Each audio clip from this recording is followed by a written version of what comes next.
নমস্কার বন্ধুরা, আজকে আমি গুগলি রান্না করে দেখাবো কিভাবে গুগলিটা রান্না করলে খুব সুন্দর খেতে লাগে সেটাই দেখাচ্ছি। প্রথমে গুগলিটাকে গরম জল দিয়ে একটু ছাড়ানোর জন্য মেরে দিতে হবে। তারপর ওটাকে সেফটি পিন দিয়ে বের করে নিতে হবে। বন্ধুরা, এইভাবে ছাড়াতে হয়, যে দেখুন ওই যে সেফটি পিন দিয়ে এই ওরকম টেনে ছাড়িয়ে নিতে হয়।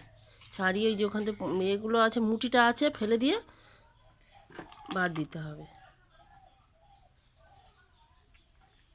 এই যে ওরমভাবে টেনে নিয়ে মুঠিটা ছাড়িয়ে দিতে হবে, ব্যাস। ছাড়িয়ে নেওয়ার পরেও আমি এটাকে গরম জল দিয়ে ভালো করে চটকে ধুয়ে নেবো, কেননা গরম জল না দিলে এটির মধ্যে অনেক ল্যালকানি বা ময়লার মতো থাকে। এগুলো ভালো করে আবারও গরম জল দিয়ে দুবার তিনবার ধুয়ে নেবো পাল্টে পাল্টে। দেখুন গরম জল দেওয়ার কারণে গা থেকে কীরকম ল্যালকানির মতো কিরকম বেরোচ্ছে, এরকম একটা পিচ্ছিল পদার্থ। এইগুলো উঠে গেলে তবে ভালো লাগবে, গন্ধটাও চলে যাবে, খুব সুন্দর লাগবে। এগুলো সব পাল্টে পাল্টে জল পাল্টে ধুয়ে নিচ্ছি। কড়াই বসিয়ে দিয়ে তেল দিয়ে দিচ্ছি।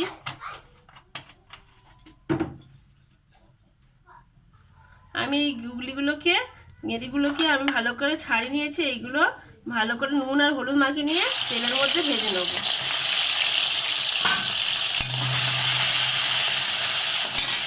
আর এখানে মশলার জন্য নিয়েছি পেঁয়াজ, টমেটো, আদা আর রসুন, কাঁচা লঙ্কা, ধনেপাতা। ভালো করে লাল লাল করে ভেজে নিতে হবে। ভালো করে সুন্দর করে লাল লাল করে ভাজা হয়ে গেছে, আমি এগুলো তুলে নেব। তেল থেকে ছেঁকে নিয়ে তুলে নিচ্ছি। কড়াইতে দুটো এলাচ দিলাম, ফাটিয়ে নেওয়া, কাঁচা লঙ্কা আর রসুন দিয়ে রসুনটা হালকা লাল লাল হয়ে আসলে পেঁয়াজ দেবো, টমেটো, আদা কুচু এইগুলো দিয়ে ভালো করে কষিয়ে নেব। আমি এটা আলু দিয়ে করছি, ওগুলো ডাক্তাররা খেতে বলে খুব ভালো উপকারী জিনিস।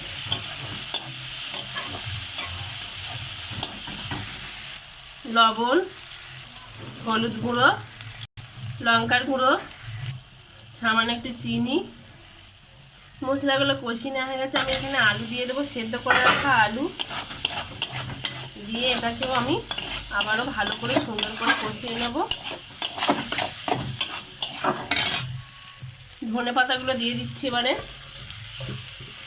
আর এখানে ভেজে রাখা এই যে গুগলিগুলো এখানে দিয়ে দিচ্ছি। দিয়ে এর সাথে ভালো করে ফিরে কষিয়ে নিলে এর ভিতরে ভালোগুলো মশলা ঢুকবে, ভালো লাগবে আরও। সেই জন্য এটাকে দিয়ে আবারও আমি 2 মিনিটের মতন কষে নেব। যেহেতু আমার সেদ্ধ করা আলু আছে বন্ধুরা, সেহেতু সেদ্ধ করতে বেশি টাইম লাগবে না। আমি এটা কষা হয়ে গেলে জল দেবো অল্প করে। আমি জল দিয়ে দিচ্ছি অল্প করে, গামাকা মাখা করবো, বেশি ঝোল করলে ভালো লাগবে না, একটু গামাকা মাখাই করতে হবে।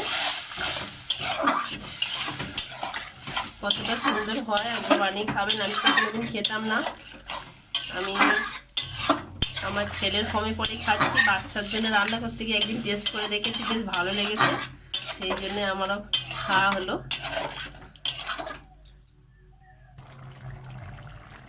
আমার রেসিপিটি একদম হয়ে গেছে, আমি এবার নামিয়ে নেব। দেখুন বন্ধুরা কতটা সুন্দর হয়েছে, ঢেলে নিয়ে দেখাচ্ছি। দেখুন বন্ধুরা কতটা সুন্দর হয়েছে, আপনারা নিজেরাই বলুন। আজ এই পর্যন্ত, আবার দেখা হবে অন্য কোনো ভিডিওতে। আজকের মতো এই ভিডিও, টাটা।